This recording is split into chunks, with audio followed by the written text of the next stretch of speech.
so they can pump less energy from the ground in order to cut off their source of revenue over time. So I understand what's been announced. I'm trying to understand whether you have a plan to deploy if you need to announce energy sanctions. Speaker Pelosi says ban the oil, ban Russian oil. I want to understand whether you've done the work at Treasury to execute that plan if it needs to be executed. Does that plan exist at Treasury? So the plan that we have now is to do everything we can to make sure the market remains well supplied now. What we have plans to do is to grade their ability to produce energy into the future, because the thing that we know is that if we do something immediately that increases the cost of energy, that'll be a cost on the American people, and it'll be money that goes into the pocket of President Putin if the cost of energy increases around the world. So instead of increasing costs now, our goal is to make sure that we degrade their ability to produce oil over time, which will further starve them of the resources they need to conduct the kind of wars they're doing today in Ukraine. Mr. Secretary, does that mean that the sanctions that we've put out there so far are all the sanctions that we can put out there at this time? Because what you're talking about will take time. So even if there's an escalation, there cannot be the sanctions on oil without having a conflict with this goal.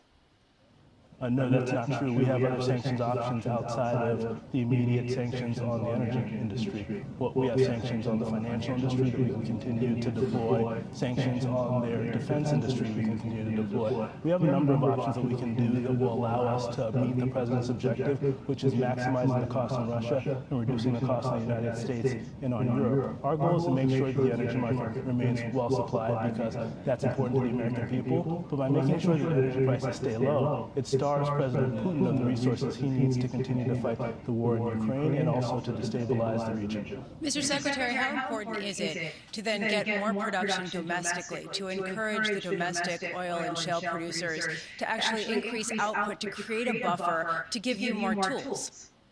What I can say is that the most important thing we can do is make sure that the market today is well supplied. And we're doing that in the United States, but we're also doing that with our allies and partners. Mr. Secretary, forgive me. Let's go back to the question. Are you reaching out to domestic suppliers of crude in America? Have you spoken to them? Devon Energy said to us this week that the CEO was mystified that you haven't reached out to boost production at home. Have you done that? Have you spoken to domestic suppliers? So as you know well, the domestic supply of crude right now is at a peak, and then it'll take time for more supply to come online. We're focused on making sure that the energy markets are well supplied today, because we want to make sure costs are reduced for American people today, and we're depriving President Putin of the resources he needs to fight the war today. Over time, we need to do more to make sure that the energy market is well supplied, and we're also focused on that as well. You said we're at a peak. We're at 11.6 million barrels of oil a day. Back at the start of 2020, north of 13. Just looking at that off the Bloomberg terminal. What do you mean we're at a peak?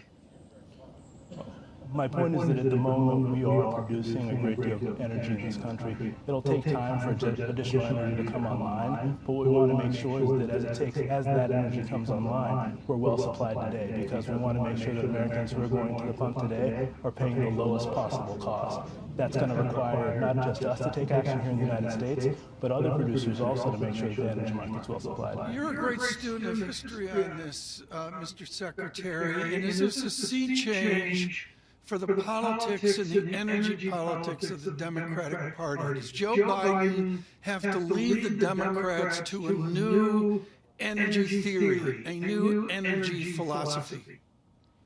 I don't think it is. I think that ultimately we've always been for a well-supplied energy market. We know that in the immediate term that's going to require us to rely on fossil fuels. But what we should learn from this is that ultimately being reliant on fossil fuels that often come from places like Russia is not in anyone's interest. That's why the President is focused on making sure that we move to a clean energy future that's not only good for our security, but is good for our planet over time. Mr. Secretary, I'm a little bit confused, as many people are right now. Crude's at 111 on the Bloomberg right now, 110.90. We've got domestic oil suppliers, private companies essentially saying, we just want to hear from the White House. We're surprised we haven't heard from the White House. They haven't heard from you.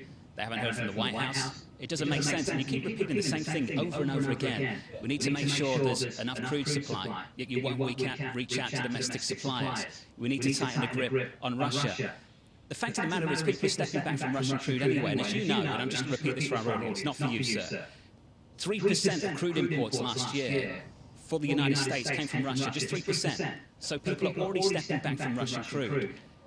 What is it you think will happen if the United States comes out and announces that they're no longer importing Russian crude? What is it that you think will happen? And if you don't want to do that, are you essentially suggesting that you want domestic refiners to be buying Russian crude? Is that the goal of these sanctions still? That you want domestic refiners to be buying Russian crude still? Is that the message you want to send to the American public today? So I know that you've repeated twice now that we haven't reached out to domestic producers, but as you know well, domestic producers are making decisions based on what they see in the market, their ability to make money in the market. And our goal is to make sure that we have a well-supplied market. The president's been very clear about what our goal is. It's to make sure that with regard to sanctions, that we have a maximum impact on Russia and we minimize the impact on the United States and our allies. That's why he's taken steps like working with our allies and partners to reduce the energy supplies that we have in store, and we're going to continue to take steps to try and reduce costs for the American people. Mr. Secretary, thanks for your time today, sir. Wally Adeyemo, the US Deputy Treasury Secretary. It's a tough time for governments worldwide to try and calculate what to do next as the situation in Ukraine overnight, for many governments, escalates and that war intensifies. Crude, 111.25. It's called an energy carve-out. What energy carve-out? This is Bloomberg. So, gang, we went over this game. We went over this. Energy is a major thing. Um, with the United States, his energy prices, escalating higher. We don't want energy prices to escalate higher. As we're just adjusting to what's going on, since this has just happened, we'll see what happens in the weeks to come. I just wanted to give you a brief summary of what is going on right now. No one really understands, has no idea really yet how Biden the White House is going to how they're going to fix this. Where we're still learning about what's going on. So as we learn every day, I'll keep you updated, gang, with more information, with more news. I just want to go over the news one more time with y'all, gang. Um, with energy prices, with oil going up, with gold going up, euro going back down, it's a lot going on. So I just wanted to keep you updated, gang, with what's going on in this market. So um, I'll let you know what's going on more, gang, and keep you updated with more videos. As we're still trying to figure out what Biden and the United States how we're going to move forward with this and adjust to what just happened. With President Vladimir Putin attacking Ukraine, as we adjust to this going into July and August into the wintertime. Um, you know, um, we just see prices and a lot of different things changing. We already see different things changing as far as policies are concerned, and we're not dealing with Russia no more. So as far as like economically, if we're not really relying on them at all. All banks, central banks, are frozen with Russia. Sanctions is frozen with Russia. So I just want to keep y'all updated, gang.